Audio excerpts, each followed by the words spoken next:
আমরা আমাদের বোনদের হক যদি মেরে খাই, তাদের হক যদি নষ্ট করি, সম্পদ যদি আত্মসাৎ করি, তাতে কি হবে? প্রথমত জীবনের বরকত চলে যাবে। এই যে সম্পদ রাখবেন, এই সম্পদ আসলে তেমন কোনো কাজে আসবে না।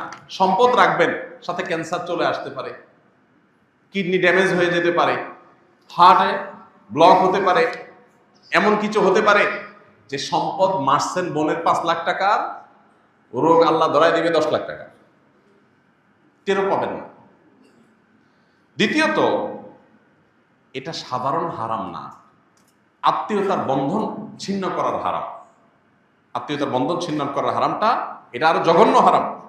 এর পাশাপাশি আরেকটা বিষয় থাকে এখানে, সেটা হলো যে কখনো কখনো বোনরা হয়তো ছোট থাকে, এতিম হলে সেক্ষেত্রে এতিমের হক মেরে খাওয়ার আরেকটা গুনাহ এখানে যুক্ত হয়, কতগুলো অপরাধ এখানে যুক্ত হয়।